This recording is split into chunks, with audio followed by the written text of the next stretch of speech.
चलिए फिर class start करते हैं। कल का क्लास हम लोग कंटिन्यू करेंगे, है ना। लिगेंडों का हम लोग श्रेणी बना चुके हैं। ऋणात्मक लिगेंड का, है ना, ऋणावेशित लिगेंड, है ना। और हम लोग देखें धनावेशित लिगेंड और उदासीन लिगेंड। उदासीन लिगेंड में हम लोग दो प्रकार का देखे थे, कार्बनिक लिगेंड और अकार्बनिक लिगेंड। इसके अलावा हम लोग देखे थे मुक्त मूलक लिगेंड। ठीक है, इन सब का नामकरण हम लोग देख चुके हैं। अगला हम लोग देखेंगे कुछ जो संकुल है वो दृढ़ावेशित रहेगा, तो दृढ़ावेशित रहेगा तो किस प्रकार से वो चेंज होगा उसको हम लोग देखेंगे, है ना। तो एक और ये चार्ट है, समझ लो। चलो चार्ट बनाओगे, इसमें इधर लिखोगे केंद्रीय धातु,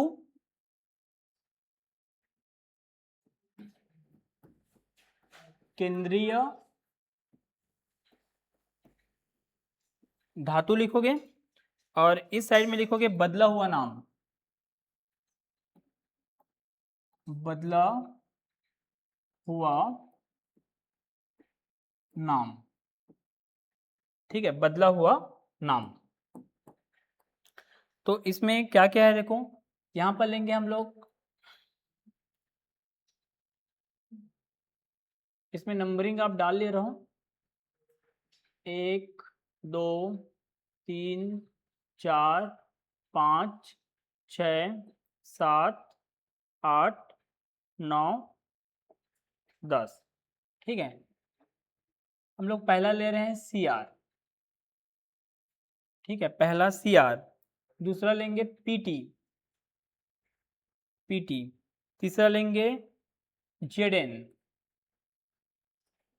ZN। चौथा लेंगे AG। पांचवा लेंगे हम लोग FE, FE। ठीक है, अगला लेंगे हम लोग छठवा NI, निकिल, है ना। सातवां लेंगे हम लोग CO, कोबाल्ट। आठवां लेंगे हम लोग CU, कॉपर। नौवां लेंगे हम लोग AL, एल्यूमिनियम। फिर लेंगे हम लोग SI, सिलिकॉन। ठीक है, तो क्रोमियम है, CR को बोलते हैं क्रोमियम, इसका बदला हुआ नाम होगा क्रोमेट। क्या होगा बदला हुआ नाम? क्रोमेट। PT का होगा प्लेटिनेट, प्लेटिनेट। ZN का होगा जिंकेट, जिंकेट। AG का होगा, AG का क्या होगा? AG क्या बोलते हैं? AG को क्या बोलते हैं? सिल्वर बोलते हैं। तो क्या होगा इसका? सिल्वरेट। मैं भी जान रहा हूँ वैसे ही बोलोगे बोल के अपवाद है, याद रखना। ये सिल्वरेट नहीं होगा, बल्कि क्या होगा? Argentate, argentate. क्या होगा? अर्जेंटेट। Fe का होगा, Fe को क्या बोलते हैं? आयरन। तो क्या होगा? फेरस बोलते हैं। लो चलो, फेरस बोलते हैं तो इसको क्या बोलेंगे? फेरेट कि आयरनेट कि लोहेट बोलोगे? फेरेट होगा ना। आयरन बोलते हैं Fe को, लेकिन आयरनेट नहीं होगा, बल्कि क्या होगा? ये फेरस से फेरेट बनेगा। Na से होगा आपका निकिल से निकिलेट, निकिलेट। CO कोबाल्ट से क्या बनेगा? कोबाल्टेट। Cu कॉपर से क्या बनेगा? कॉपर से क्या बनेगा? क्या बनेगा? कॉपर से क्या बनेगा? कॉपर से कॉपरेट नहीं होगा। क्या बनेगा तो बताओ, तो अपवाद है तो। क्यूप्रेट। क्या होगा? क्यूप्रेट। एल से क्या होगा? Aluminate, aluminate. SI से होगा सिलिकॉन से सिलिकेट, सिलिकेट। ठीक है ना, क्या हो जाएगा? सिलिकेट हो जाएगा। ठीक है, यहां पर कुछ अपवाद वाला को अलग से लिख ले रहा हूं। ताकि आपको याद रहे। यहां पर लेंगे हम लोग अपवाद वाला को, ठीक है। तो आपको याद रखना है Ag अपवाद है, ठीक है। Pb अपवाद है, Au अपवाद है, Fe अपवाद है, और Cu ये भी क्या है, अपवाद है। क्या क्या नाम होगा इसका?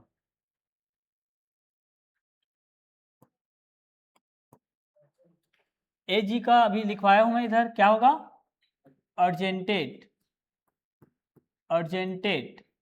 इसको पढ़ा जाता है सिल्वर, लेकिन सिल्वरेट नहीं होगा, बल्कि क्या होता है, अर्जेंटेट होता है। पीबी को बोलते हैं लेड, पीबी को क्या बोलते हैं, लेड, लेकिन लेडेट नहीं होगा, बल्कि ये क्या होता है, प्लम्बेट। क्या होता है, प्लम्बेट। एयू, एयू को बोलते हैं गोल्ड, और गोल्ड से क्या, गोल्डेट नहीं होता है, गोल्डेट नहीं होता है, ये भी अपवाद है। इसका क्या होगा, ऑरेट। क्या होता है इसका, ऑरेट। Fe से क्या होता है, आयरन, लेकिन आयरनेट नहीं होगा, बल्कि ये क्या बनता है, फेरेट। और Cu से कॉपर, कॉपरेट ना होकर ये क्या बनता है, क्यूप्रेट, क्यूप्रेट, ठीक है। तो ये सब इनके क्या है, अपवाद के श्रेणी में आते हैं। क्लियर है, ये सब इनके अपवाद के श्रेणी में आते हैं। क्लियर है सबको, ठीक है। इस सारणी को भी आपको याद रखना पड़ेगा उस लिगेंड के श्रेणी के साथ साथ। लिगेंड के लिए जो सारणी बनवाया हूं तुम लोग को, ऋणावेशित आयन का 2 ठो सारणी बना है अलग अलग नियम से, और फिर बना है हमारा धनावेशित वाला 3 ठो, उदासीन में 2 ठो हम लोग देखे हैं, कार्बनिक और अकार्बनिक, फिर उसके बाद मुक्त मूलक वाला देखे हैं, है ना। तो ये सब को आपको याद रखना है। इसके अलावा उससे पहले जो सारणी बनवाया था, एक दंतुर वाला, द्विदंतुर वाला, है ना, उसको भी आपको पता होना चाहिए कि किसमें कितना आयन पाया जाता है, कौन किसमें 1 आयन पाया जाता है, किसमें -1 आयन पाया जाता है, किसमें -2 आयन पाया जाता है। ये सब पता होना चाहिए ना, तभी हम लोग ऑक्सीकरण संख्या निकाल पाएंगे, अन्यथा दिक्कत होगा, ठीक है। धीरे धीरे वो समझ में आएगा, इकट्ठा तो नहीं आएगा, है ना। चलिए, अब ये हम लोग बेसिक चीज कंप्लीट कर लिए नामकरण के लिए। अब हम लोग नामकरण की ओर बढ़ते हैं। तो हम लोग नामकरण का प्रोसेस देखते हैं सबसे पहले कि किस प्रकार से नामकरण होगा, ठीक है। अगर आप बढ़िया से इसको देखते हो, हर एक चीज आपका तैयारी है, तो इससे सरल कुछ नहीं है, नहीं तो इससे कठिन कुछ नहीं है, समझ गया ना। तो मेहनत करना पड़ेगा इसमें, है ना। चलिए आगे बढ़ते हैं। अगला आप हेडिंग लिखेंगे, उप सहसंयोजी यौगिकों के नामकरण। उप सहसंयोजी, उप सहसंयोजी यौगिकों के नामकरण, यौगिकों के नामकरण। यहां से आपका 3 नंबर हर साल आता है ना, ठीक है। तो देखो, हम लोग तो देखे थे संकुल कितने प्रकार का, 3 प्रकार का, ऋणायनिक संकुल, धनायनिक संकुल और उदासीन संकुल, है ना। तो जो हम लोग नियम देखेंगे वो धनायनिक और ऋणायनिक पर रहेगा, है ना। उदासीन को आप एक तरह से धनायनिक टाइप का ही ले सकते हो, ठीक है। तो चलिए सबसे पहले मैं बताऊंगा धनायनिक के लिए, ठीक है। किसके लिए देखेंगे हम लोग, धनायनिक के लिए देखेंगे। क्लियर है,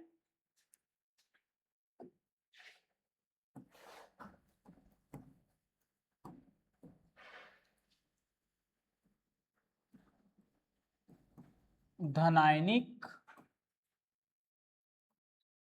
संकुल, क्या देखेंगे हम लोग, धनायनिक संकुल, ठीक है। धनायनिक संकुल के लिए नियम क्या होता है, तो धनायनिक संकुल क्या होगा या कैसे होगा, ये आपका रूल नंबर 1 है ना, जो कि किसके लिए है, केवल और केवल धनायनिक संकुल के लिए है। धनायनिक संकुल क्या होगा, तो इसमें धनायनिक संकुल में जो संकुल होता है वो लेफ्ट साइड में रहता है और उसका जो रेडायन रहता है वो राइट साइड में रहता है। ठीक है, क्या बोला मैं, देखो इसमें आपको ध्यान रखना है, इसमें जो संकुल रहता है वो लेफ्ट साइड में रहेगा, फिर राइट साइड में क्या रहता है, रेडायन रहता है। ठीक है, लेफ्ट साइड में क्या रहता है, संकुल रहता है, और राइट साइड में क्या रहता है, रेडायन रहता है। क्लियर है? अब कैसे, देखो जैसे कि मैं एग्जांपल के तौर पे तुम लोग को बताऊं, जैसे कि मान लीजिए अपने पास एक आयनिक यौगिक है NaCl। NaCl, तो NaCl कैसे टूटता है, तो ये टूटता है Na प्लस और Cl माइनस, और Na प्लस Cl माइनस को जोड़ोगे तो NaCl बनता है। कहने का मतलब ये है कि पॉजिटिव वाला हिस्सा हमेशा यौगिक के लेफ्ट साइड में रहता है, और नेगेटिव वाला जो तत्व रहता है या पोर्शन रहता है वो हमेशा क्या रहता है, यौगिक के राइट साइड में रहता है। समझ पा रहे हो? आप जानते हो आयनिक यौगिक में हमेशा लेफ्ट साइड में क्या रहता है, धनात्मक वाला जो तत्व है या धनात्मक वाला जो पोर्शन है वो रहेगा, और ऋणात्मक वाला पोर्शन है वो हमेशा क्या होता है, राइट साइड में मिलता है। सेम वैसे ही धनायनिक संकुल में क्या होगा, जो संकुल रहेगा वो लेफ्ट साइड में रहेगा क्योंकि वो धनायनिक संकुल रहेगा तो, और उसके राइट साइड में कोई ऋणायन क्या होगा, जुड़ा हुआ रहेगा। क्लियर है? समझ आया यहां तक? ठीक है, अब देखो नामकरण अगर हम लोग करेंगे, आपको थोड़ा ध्यान रखना पड़ेगा। संकुल को आप इस प्रकार से जानते हो ना, ये आपका संकुल रहता है, यहाँ पे जो भी रहेगा, और इधर अगर कुछ जुड़ा हुआ है कुछ भी, तभी वो धनायनिक संकुल कहलाएगा। ब्रैकेट के राइट साइड में अगर कुछ जुड़ा हुआ मिलेगा तभी वो क्या कहलाएगा, धनायनिक संकुल कहलाएगा। अगर ब्रैकेट के लेफ्ट साइड में आपको कुछ मिल गया जुड़ा हुआ तो वो ऋणायनिक संकुल होगा। ठीक है, ब्रैकेट के राइट साइड में रहेगा तो धनायनिक संकुल, और राइट साइड लेफ्ट साइड में कुछ जुड़ा हुआ रहेगा तो वो क्या कहलाएगा, ऋणायनिक संकुल कहलाएगा। ये सीधा सीधा आपका माइंड में चलना चाहिए, क्योंकि उसी के अकॉर्डिंग नामकरण होगा ना, नहीं तो फिर गलत होगा। एक गलत करोगे मतलब पूरा खत्म है वो ना। तो पहला काम तो यही आपको सीखना पड़ेगा। ठीक है, क्या बोला मैं, बताओ क्या बोला मैं? हाँ, संकुल के राइट साइड में अगर कोई आयन जुड़ा हुआ है तो वो संकुल कैसा माना जाएगा, धनायनिक संकुल माना जाएगा। और अगर संकुल के लेफ्ट साइड में कुछ आयन जुड़ा हुआ है तो वह संकुल कैसा माना जाएगा, ऋणायनिक संकुल माना जाएगा। ये क्लियर हुआ? बार बार इसको रिपीट करना ना, माइंड में चलना चाहिए ये। ठीक है, अब आगे देखते हैं क्या होगा। अब नामकरण करेंगे तो नामकरण ये किस प्रकार से होगा। ठीक है, तो देखो ऐसा जो नामकरण होगा इसमें है ना, वो इस प्रकार से होगा।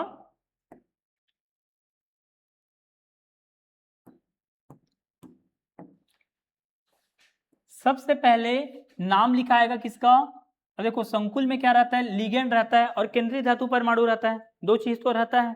तो सबसे पहले कौन लिखाएगा, तो सबसे पहले लिखाता है लिगेंड। क्या लिखाता है, लिगेंड लिखाता है। क्लियर है, क्या लिखाता है, लिगेंड। लिगेंड के बाद कौन लिखाता है, तो लिगेंड के बाद लिखाएगा केंद्रीय धातु परमाणु। कौन लिखाएगा, केंद्रीय धातु परमाणु। फिर इसका ऑक्सीकरण संख्या यहां पर लिखाएगा ब्रैकेट में, जो कि किस में रहेगा, रोमन अंक में रहेगा। किस में रहेगा, रोमन अंक में रहेगा। फिर इसके बाद क्या लिखाता है, तो इसके बाद लिखाता है ऋणायन। क्या लिखाता है, ऋणायन लिखाता है। क्लियर है? ये लिखने का प्रोसेस है। ठीक है, नामकरण अगर आप करोगे कोई भी धनायनिक संकुल का, सबसे पहले कौन लिखाएगा, लिगेंड लिखाएगा। लिगेंड के बाद कौन लिखाता है, तो केंद्रीय धातु परमाणु लिखाता है। फिर उसका क्या लिखाता है, ऑक्सीकरण संख्या। ठीक है, यहां पर उसका क्या रहेगा, ब्रैकेट में क्या रहेगा, उसकी ऑक्सीकरण संख्या। यहां पर आप लिखना चाहोगे तो ऑक्सीकरण संख्या लिख सकते हो। ठीक है ना, यहां पर उसका क्या रहेगा, ऑक्सीकरण संख्या रहेगा। ठीक है, जो कि किस में रहेगा, रोमन अंक में रहेगा। फिर लास्ट में क्या लिखाएगा, ऋणायन। अब लिगेंड में आपको ध्यान रखना है, लिगेंड में दो बातें आपको याद रखना है कि पहला ये कि लिगेंड की संख्या नहीं बताई जाती, लिगेंड की संख्या नहीं बताया जाता, लिगेंड की संख्या नहीं बताया जाता। ठीक, दूसरा चीज, एक से अधिक लिगेंड होने पर, एक से अधिक, एक से अधिक लिगेंड होने पर, ठीक है, क्या होता है, अल्फाबेटिकल, ठीक है, अल्फाबेटिकल जमाते हैं, जमाते हैं। क्लियर है, इस चीज को आपको याद रखना है। लिगेंड में भी याद रखना है कि लिगेंड की संख्या नहीं बताना है, और दूसरा अगर एक से ज्यादा लिगेंड है तो उसको आपको क्या करना है, अल्फाबेटिकल जमाना है। ठीक है, इसलिए मैं उसको तुम लोग को जो लिगेंड लिखे हो उसको इंग्लिश में लिखवाया हूं ताकि आपको अल्फाबेटिकल वो पता रहे। ठीक है, रिडायन, रिडायन में आपको याद रखना है, उल्टा मैं लिख दिया, रुको तो रुको रुको, उल्टा हो गया, थोड़ा सा रुको ना। लिगेंड की संख्या बताया जाता है, लिखो इसको। ठीक है, लिगेंड की संख्या बताया जाता है, उल्टा हो गया था ये, लिगेंड की संख्या बताया जाता है। ठीक है, और रेडायन की बात करें तो रेडायन की संख्या नहीं बताया जाता, रेडायन की संख्या नहीं बताया जाता। क्लियर है यहां तक, समझ में आया, ये पूरा इसका प्रोसीजर है। ठीक है, ये प्रोसेस अगर आपको पता है मतलब नामकरण का कुछ हद तक आप बनाओगे। बाकी तो आपको लिगेंड पता होना चाहिए, ऑक्सीकरण संख्या निकालना आना चाहिए, बहुत सारा इसमें चोचला है, ऐसी बात बताऊं तो। ठीक है, एक बार और फिर रिपीट करता हूं मैं। धनायनिक संकुल की बात करें तो क्या होता है, लेफ्ट साइड में संकुल रहेगा, धनायनिक संकुल, और राइट साइड में क्या रहेगा, कोई रेडायन रहेगा। नामकरण करेंगे तो कैसे करेंगे, तो नामकरण में क्या होगा, सबसे पहले कौन लिखाएगा, सबसे पहले लिखाता है लिगेंड, लिगेंड के बाद केंद्रीय धातु परमाणु लिखाता है, फिर उसकी ऑक्सीकरण संख्या रोमन अंक में लिखाएगा, फिर रेडायन लिखाता है। ठीक है, लिगेंड में याद रखना है लिगेंड की संख्या बताना है, और एक से अधिक लिगेंड अगर है तो उसको अल्फाबेटिकल जमाना है। ठीक है, रेडायन की बात करें तो रेडायन की संख्या नहीं बताना है, रेडायन की संख्या नहीं बताना है। ठीक है, क्लियर यहां तक। ठीक, अभी मैं इसको यहाँ तक छोड़ रहा हूँ। ठीक है, अब इसमें थोड़ा जगह छोड़ दे रहा हूँ क्योंकि यहाँ पर मैं एग्जाम्पल भी लिखवाऊंगा। ठीक है, मैं एक और को पहले बता देता हूँ, उसके बाद देखेंगे कि चल रहे हैं इसी में। एग्जाम्पल देख लें क्या यहाँ पर, चलो ठीक है, तो एग्जाम्पल पहले मैं बता ही देता हूँ इसी में, है ना।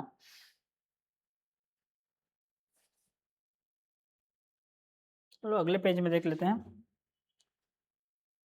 इसका एग्जाम्पल की अगर मैं बात करूँ, ठीक है, इसकी अगर एग्जाम्पल की बात करें, है ना, तो एग्जाम्पल आप लोग लिखेंगे इसमें CONH36Cl3, CONH36Cl3। देखो गौर करो, ये आपका डिब्बा, और डिब्बा के दाएं साइड में कुछ जुड़ा हुआ है, मतलब ये संकुल कैसा संकुल है, धनायनिक संकुल है, तो धनायनिक वाला रूल लगेगा इसमें। क्लियर है यहां तक। अब नामकरण कैसे करोगे, देखो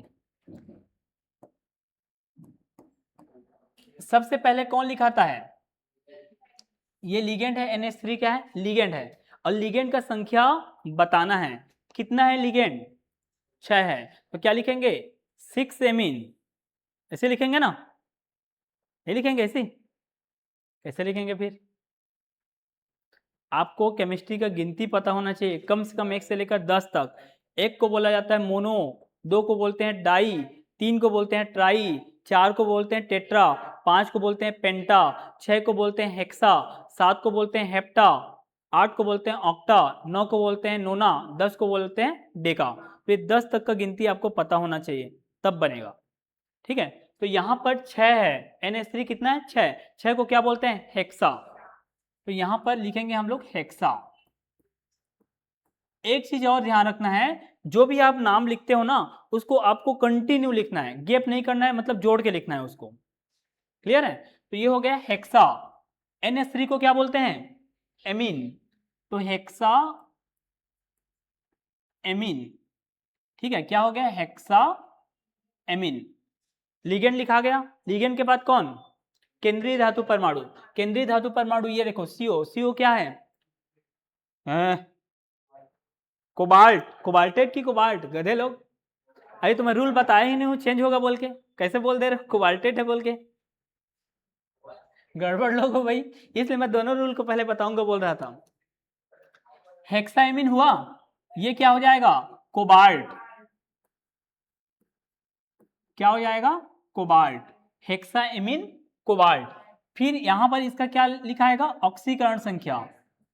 फिर यहां पर क्या लिखाएगा Cl को क्या बोलते हैं, देखो Cl का मैं 2 नाम लिखवाया था तुम लोग को, एक लिगेंड वाला नाम और एक रेडायन वाला नाम।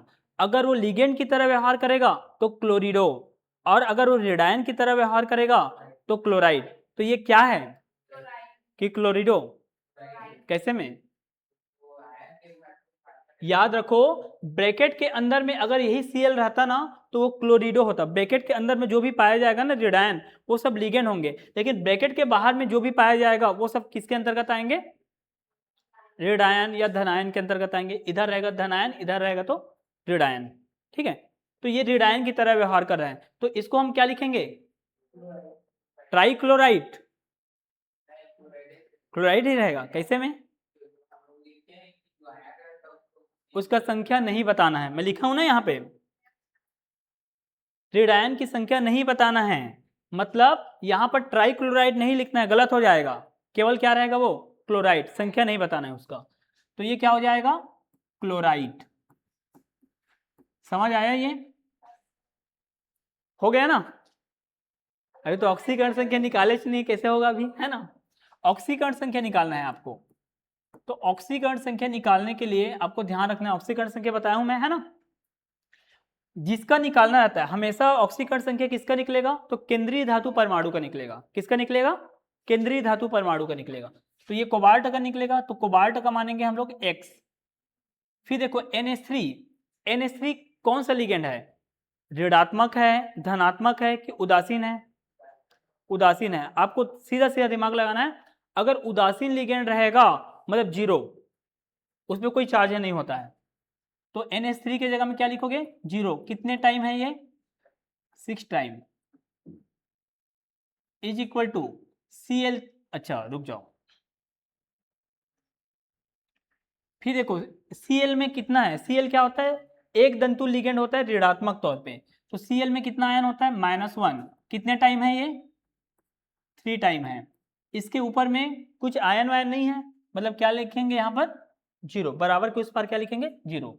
इसको सॉल्व करो, x 6 शून्यम शून्य हो गया और 3 एकम 3 बराबर क्या हो गया जीरो। तो x बराबर -3 इधर आएगा तो कितना हो जाएगा +3। तो यहाँ पर +3 ऐसे लिखोगे तो हाँ उसी को समझना है, क्या करना है यहाँ पर रोमन अंक में लिखना है आपको, ये हो जाएगा। ये इसका नाम हुआ हेक्साएमिन कोबाल्ट 3 क्लोराइड, इसका नाम है। और ये कौन सा है धनायनिक संकुल है। क्लियर हुआ ये, और हम लोग बाकी प्रैक्टिस करेंगे, मैं अगला वाला को देख बताता हूँ सबसे पहले, है ना। ठीक है, अच्छा इसके अलावा वो उस चीज को भी लिख ले रहो, तो बहुत लोग को नहीं पता है, वो गिनती को लिख ले रहो तुम लोग, है ना।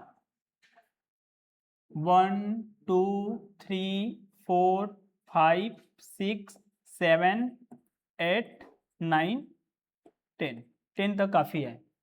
ठीक है, 6 तक ही काफी है रहने के लिए। तो एक को बोला जाता है मोनो, एक को बोला जाता है मोनो, 2 को बोला जाता है डाई, 3 को बोला जाता है ट्राई, 4 को बोला जाता है टेट्रा की टेटका, टेट्रा। 5 को क्या बोलते हैं? पेंटा। 6 को क्या बोलते हैं? हेक्सा। 7 को क्या बोलते हैं? हेप्टा। 8 को क्या बोला जाता है? ऑक्टा। 9 को क्या बोला जाता है? नोना। नोना या नौना ऐसे भी पढ़ते हैं ना। 10 को बोला जाता है डेका। तो इतना कम से कम आपको पता होना चाहिए लिगेंड को गिनने के लिए, ठीक है ना। ठीक है, 1 मोनो, 2 डाई, 3 ट्राई, 4 टेट्रा, 5 पेंटा, 6 हेक्सा, 7 हेप्टा, 8 ऑक्टा, 9 नोना और 10 डेका होता है। ठीक, चलिए आगे बढ़ते हैं। धनायनिक वाला संकुल का नामकरण करने का प्रोसीजर हो गया। अब अगला हम लोग देखेंगे क्या वाला? ऋणायनिक वाला। चलो अगला देखेंगे हम लोग ऋणायनिक संकुल।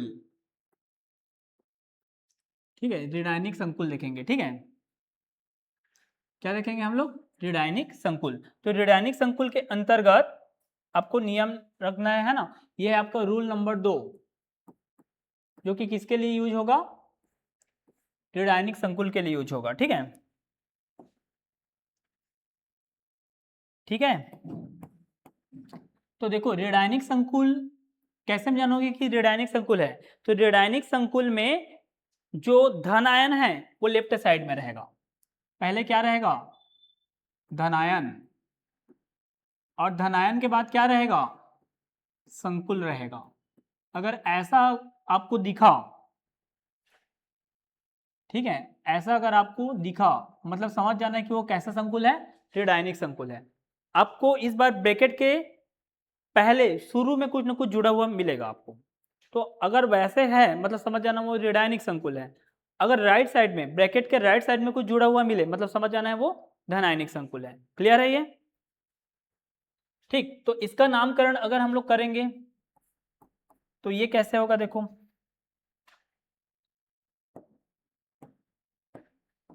तो इसमें सबसे पहले कौन लिखाएगा?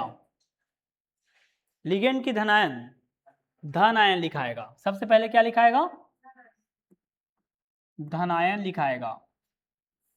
ठीक, धनायन के बाद कौन लिखाएगा? उसके बाद संकुल लिखाएगा। संकुल में अब क्या आता है? तो संकुल में लिगेंड आता है। पहले कौन लिखाएगा? लिगेंड लिखाएगा। फिर लिगेंड के बाद कौन लिखाएगा? केंद्रीय धातु परमाणु लिखाएगा। केंद्रीय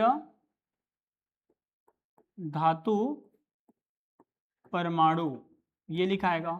फिर इसके बाद इसका क्या लिखाएगा? ऑक्सीकरण संख्या लिखाएगा। ऑक्सीकरण संख्या लिखाएगा, जो कि किस में लिखाएगा? रोमन अंक में, रोमन अंक में लिखाएगा। क्लियर है यहां तक? ठीक, अब देखो अगर धनायन की बात करें तो इसकी संख्या नहीं बताना है। संख्या नहीं बताया जाता। ठीक है, धनायन की संख्या नहीं बताया जाता है। लिगेंड की बात करें तो लिगेंड में आपको दो बातें याद रखना है। पहला पहला क्या? संख्या बताना है। संख्या बताया जाता है। दूसरा चीज, एक से अधिक लिगेंड होने पर, एक से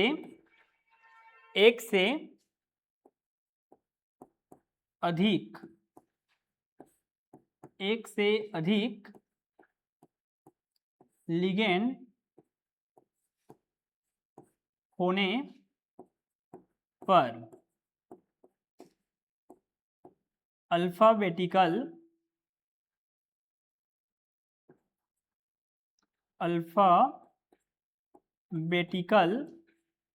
जमाते हैं। ठीक है, एक से अधिक लिगेंड होने पर क्या करते हैं भाई, अल्फाबेटिकल जमाते हैं। ठीक है, अगला बात आपको याद रखना है केंद्रीय धातु परमाणु का। ठीक है, केंद्रीय धातु परमाणु का, तो इसका नाम क्या हो जाता है, चेंज हो जाता है। तो यहां पर क्या करेंगे, बदला हुआ नाम का उपयोग करते हैं।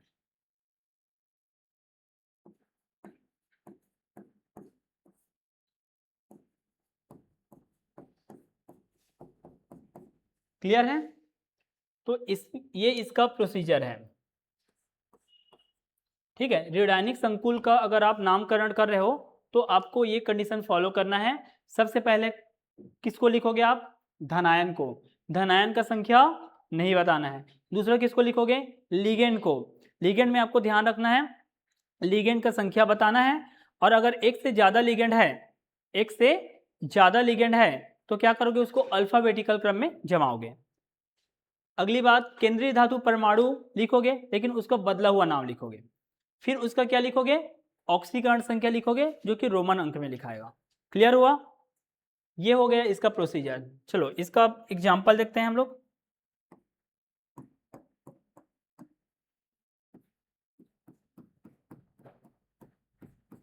ठीक है, चलिए इसका एग्जांपल लिखेंगे। K4FeCN6, K4FeCN6, ये K4FeCN6। देखो नामकरण अगर हम लोग इसका करेंगे तो सबसे पहले कौन लिखाएगा, धनायन लिखाएगा। धनायन कौन है, के मतलब पोटेशियम, तो टेट्रा पोटेशियम होगा, पोटेशियम होगा केवल। क्यों, क्योंकि धनायन का संख्या नहीं बताना है, तो क्या होगा, ये पोटेशियम होगा। क्या होगा, ये पोटेशियम। ठीक, फिर देखो लिगेंड, तो एक ही लिगेंड है सीएन, सीएन को क्या बोलते हैं, साइनो भी बोलते हैं, साइनिडो भी बोलते हैं, दोनों सही है। कितना बार है ये, 6 बार। 6 के लिए क्या यूज करते हो, हेक्सा, पोटेशियम हेक्सा। इसको क्या बोलते हैं, सीएन को साइनो। ठीक है, पोटेशियम हेक्सा साइनो। क्लियर? फिर केंद्रीय धातु परमाणु लिखा था, केंद्रीय धातु परमाणु क्या है, Fe। क्या होगा, क्या होगा, आयरन होगा कि फेरेट होगा, बदला हुआ नाम लिखना है, मतलब क्या होगा, फेरेट, फेरेट। फिर यहां पर इसकी ऑक्सीकरण संख्या, तो चलो ऑक्सीकरण संख्या निकालते हैं। तो ऑक्सीकरण संख्या किसका निकलता है, केंद्रीय धातु परमाणु का, फेरस का निकलेगा। तो फेरस का हम लोग मानेंगे X। देखो पोटेशियम, पोटेशियम में कितना चार्ज होता है, तो +1 चार्ज होता है। ठीक है, पोटेशियम में कितना होता है, +1 चार्ज होता है। कितने टाइम है ये पोटेशियम, 4 बार, तो 4 का गुणा कर दो। Cn में कितना चार्ज रहता है, -1। Cn -1 लिखवाया हूं ना तुम लोग को, लिखवाया हूं कि नहीं लिखवाया हूं, तो Cn में कितना होता है, -1। कितने बार है ये, 6 बार। इसके ऊपर में कुछ नहीं है, मतलब क्या लेके चलोगे, 0। ठीक है, ये हो जाएगा x, 4 एक कम 4, 6 एक कम 6 बराबर 0। x बराबर 6 में 4 घटाओ, बड़ा माइनस का चिन्ह है तो -2 बराबर 0। x बराबर -2 उधर जाएगा तो क्या होगा, +2 होगा। +2 को यहाँ पर लिख देना है रोमन अंक में, ये हो गया 2। ठीक है, तो K4FeCN6 का नाम क्या होगा, potassium hexacyanoferrate 2, potassium hexacyanoferrate 2। Clear है? एक चीज और आपको ध्यान रखना है, अगर मान लीजिए लिगेंड आ रहा है लेकिन उस लिगेंड में पहले से संख्या सूचक शब्द हो, समझ गया ना, पहले से उसमें क्या हो, संख्या सूचक शब्द हो, तो आप फिर से यूज नहीं करोगे, संख्या सूचक शब्द का यूज नहीं करोगे। जैसे कि मान लीजिए जाए EN की मैं बात करूं, EN में क्या आता है, एथिलीन डाई एमीन, डाई आ गया है उसमें, तो मान लीजिए ऐसा कुछ आ जाए EN2 आ जाए, तो डाई एथिलीन डाइएमीन नहीं बोलोगे, वो गलत होगा। मतलब ऐसा लिगेंड जिसमें पहले से संख्या सूचक शब्द रहता है, उसके लिए आप जो अभी मैं बताया था इससे पहले जो गिनती के लिए 1 से लेकर 10 तक, वो वाला डाटा को अब यूज नहीं करोगे। मोनो, डाई, ट्राई, टेट्रा, पेंटा, इसका यूज नहीं करोगे। इसके लिए अलग रूल होता है, तो उस रूल को मैं यहाँ पे लिखवा देता हूँ, फिर उसके नामकरण को आगे बढ़ाएंगे, है ना। यहीं पे बता देता हूँ मैं।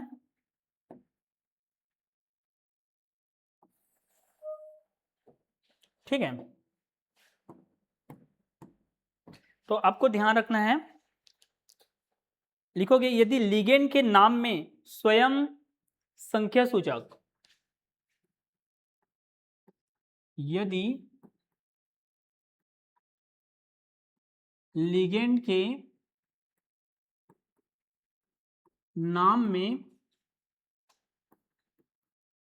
स्वयं संख्या सूचक, यदि लिगेंड के नाम में स्वयं संख्या सूचक शब्दों, ठीक है, जैसे डाई, ट्राई, डाई, ट्राई, ये सब, ठीक है, डाई, ट्राई हो गया, आदि का उपयोग हुआ है तब, आदि का उपयोग हुआ हो तब,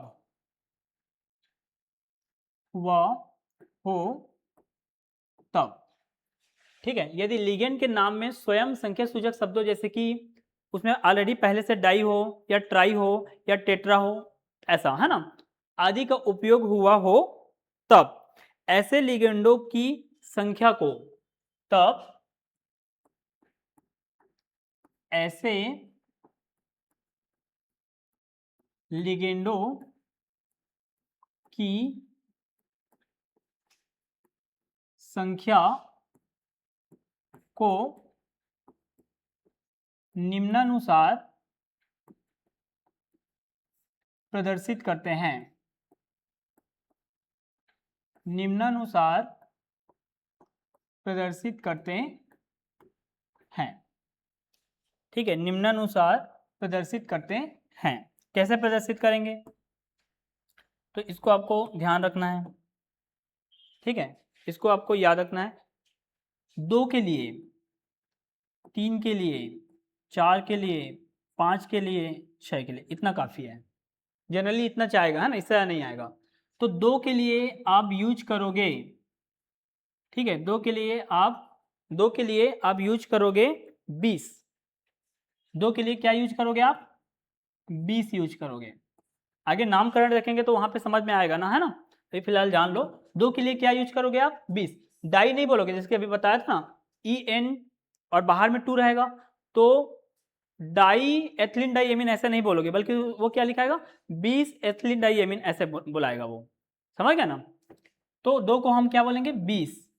3 को बोलेंगे ट्रीस, 3 को बोलेंगे ट्रीस। 4 को बोलेंगे टेट्राकीस, टेट्राकीस। 5 को बोलेंगे हम लोग पेंटाकीस, पेंटाकीस। और 6 को बोला जाता है हेक्साकीस। इस संख्या सूचक शब्दों का आपको क्या करना है, यूज करना है। क्लियर है, ठीक है। फिर ध्यान सुन लो, यदि लिगेंड के नाम में स्वयं संख्या सूचक शब्दों जैसे कि डाई, ट्राई आदि का उपयोग हुआ हो, तब ऐसे लिगेंडों की संख्या को हम निम्न अनुसार यूज करते हैं, जैसे कि 2 के लिए 20 यूज करेंगे, 3 के लिए ट्रीस यूज करेंगे, 4 के लिए टेट्राकीस यूज करेंगे, 5 के लिए पेंटाकीस यूज करेंगे, 6 के लिए क्या करेंगे, हेक्साकीस यूज करेंगे। क्लियर है, तो ये नॉर्मल थोड़ा हम लोग देख लिए प्रोसीजर इसका, है ना। 2 ठो धनायनिक वाला का, एक तो मैं नामकरण बता दिया और ऋणायनिक वाला का बता दिया। अब नामकरण को ही हम लोग कंटिन्यू करेंगे, क्योंकि अभी हम लोग जब पढ़ते जाएंगे ना, तो और बीच बीच में नाम करण का और नया नियम आपको देखने को मिलेगा जो अभी हम उसमें कवर नहीं किए हैं या नहीं कर सकते हैं उसमें। जब वो क्वेश्चन आएगा तभी वो समझ में आएगा। समझ रहे हो? तो ऐसे भी बहुत सारे आपको क्वेश्चन देखने को मिलेगा। ठीक है, जैसे कि इसमें हम लोग इसका नामकरण ये किए हैं, तो इसको ऐसे बनाना भी आता है ना। तो दोनों प्रकार हम लोग देखेंगे, है ना। तो अगले जो 2-3 दिन रहेगा, 2-3 दिन नहीं बोलना चाहिए, 4-5 दिन रहेगा, उसमें हम लोग पूरा नामकरण को ही देखेंगे। समझ गए? और नामकरण आपका तभी अच्छे से बनेगा जब आपको लिगेंड अच्छे से पता रहेगा। पूरा जितना लिगेंड है, लिगेंड में कौन सा आवेश पाया जाता है वो पता होना चाहिए, कौन उदासीन है, कौन ऋणावेशित है। ऋणावेशित है तो उसमें -1 है कि +1 है कि -2 है, ये पता होना चाहिए। इसके अलावा आपको पता होना चाहिए ऑक्सीकरण संख्या निकालना, जो आपको कठिन लगेगा थोड़ा से। समझ गया ना? तो ये सब चीज़ अगर आपको पता है मतलब आपका बनेगा अच्छे से। समझ गए? और नहीं पता है मतलब आपको हेडेक देगा। और यहाँ से कंपलसरी फिक्स है 3 नंबर का आता है, हर साल आता है। और ठीक है, चलो कुछ नामकरण देखते हैं, 1-2 ठो, फिर बाकी को कल देखेंगे, है ना। चलो देखते हैं। अब नामकरण में हम लोग पहला देखते हैं। अच्छा, ये हम लोग जो देख रहे हैं वो हमारा किसके अंतर्गत आएगा? तो ये आता है हमारा ऋणायनिक संकुल के बारे में हम लोग देख रहे हैं, है ना। 1-2 ठो मैं बता दिया रहता हूं।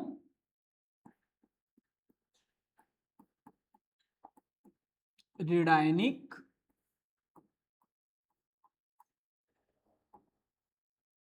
संकुल, ऋणायनिक संकुल। चलो ऋणायनिक संकुल में हम लोग पहला देख रहे हैं। ठीक है, पहला है हमारा CrI4En। CrI4En, ठीक है, और इसके ऊपर में है माइनस।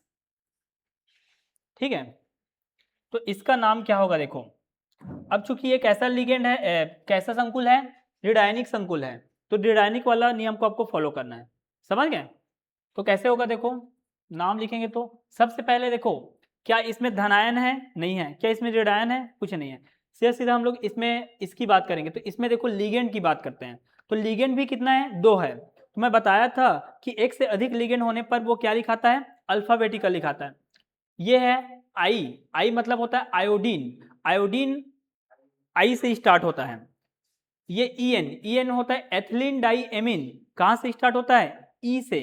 तो ई पहले आएगा कि आई पहले आएगा, ई पहले आएगा। तो ईएन पहले लिखाएगा। ईएन को हम लोग कैसे लिखेंगे, ethylene diamine, ethylene diamine. फिर आई को क्या बोलते हैं, आयोडीन तो है लेकिन लिगेंड के तौर पे क्या होता है, आयोडीडो। कितने बार है ये, 4 बार। 4 के लिए क्या यूज करोगे, टेट्रा। 4 के लिए क्या यूज करोगे, टेट्रा। आई को क्या बोलते हैं, आयोडीडो, आयोडीडो। ठीक है, टेट्रा आयोडीडो। फिर देखो ये कैसा संकुल है, ऋणायनिक संकुल है। तो क्रोमियम लिखोगे क्या लिखाएगा यहाँ पर, क्रोमेट लिखाएगा। तो ये हो जाएगा हमारा क्रोमेट, ये हो जाएगा क्रोमेट। फिर यहाँ पर इसका क्या लिखाएगा, ऑक्सीकरण संख्या। और ऊपर में अगर माइनस दिख गया, ऊपर में अगर प्लस दिख गया, तो लास्ट में आपको डालना है आयन। समझ में आया? ऊपर में अगर प्लस या माइनस दिख गया मतलब लास्ट में क्या लिखाता है, आयन लिखाता है। अब इसका ऑक्सीकरण संख्या निकालो। तो ऑक्सीकरण संख्या निकालने के लिए क्रोमियम का क्या मानेंगे, x। आयोडीन का क्या होगा, -1 होता है। कितने बार है ये, 4 बार है। En क्या है, उदासीन है। उदासीन का क्या हो जाएगा, 0 बराबर। ऊपर में क्या है, माइनस। एक माइनस है मतलब -1 लिखोगे। 2 माइनस रहता, -2 रहता तो -2 लिखते, -3 रहता तो -3 लिखते, बराबर के उस पार। केवल माइनस है मतलब क्या लिखोगे, -1 लिखोगे। सॉल्व करो, x 4 एकम 4 -4 बराबर कितना हो जाएगा, -1। -4 को उधर ले जाओ तो x इज इक्वल टू कितना हो जाएगा 4 माइनस 1। तो x इज इक्वल टू क्या मिलेगा 4 में 1 घटाओ प्लस का 3, ठीक है, प्लस का 3। तो यहाँ पर क्या लिखा आएगा 3, ये इसका नाम है, ठीक है। CrI4En माइनस का नाम क्या होगा बताओ, ethylene diamine tetraiodido chromate 3 ion. Clear हुआ? चलो अगला देखते हैं। दूसरा देखो, ठीक है, दूसरा है हमारा PtCl5NH3, PtCl5NH3 और ऊपर में है माइनस, ठीक है। चलिए इसका नामकरण करते हैं। देखो यहां पर भी ये केंद्रीय धातु परमाणु है Pt और यहां पर 2 ठो लिगेंड है। ये है Cl, Cl को क्या बोलते हैं क्लोरिडो, कहां से स्टार्ट होता है C से। NH3 एमीन, एमीन कहां से स्टार्ट होगा E से कि A से, एमीन A से स्टार्ट होता है AMM, ऐसे होता है ना। तो एमीन मतलब ये पहले लिखाएगा फिर ये लिखाएगा, 2 लिगेंड रहता है तो हम लोग उसको क्या करते हैं अल्फाबेटिकल जमाते हैं। तो पहले कौन आएगा एमीन आएगा, पहले कौन आएगा एमीन, एमीन के बाद क्लोरिडो आएगा, कितने बार है 5 बार, 5 के लिए क्या यूज करते हो पेंटा, और क्या हो जाएगा क्लोरिडो, पेंटा क्लोरिडो। ऋणात्मक है, संकुल कैसा है ऋणात्मक है, मतलब पीटी का क्या हो जाएगा प्लेटिनेट, प्लेटिनम ना होकर क्या होगा प्लेटिनेट हो जाएगा, प्लेटिनेट, प्लेटिनेट। यहां पर इसकी ऑक्सीकरण संख्या और यहां पर क्या लिखाएगा आयन लिखाएगा। ऑक्सीकरण संख्या निकालो इसका, ठीक है, इसकी ऑक्सीकरण संख्या मैं इधर लिख दे रहा हूं, है ना। कितना होगा पीटी का कितना मानोगे, पीटी का कितना मानेंगे x, और Cl का कितना होता है -1, कितने बार है 5 बार, और NH3 क्या होता है उदासीन, उदासीन मतलब 0, और घात में कितना है -1 है, तो यहां पर लिखोगे -1। ये हो जाएगा x, 5 एकम 5 -5, ठीक है।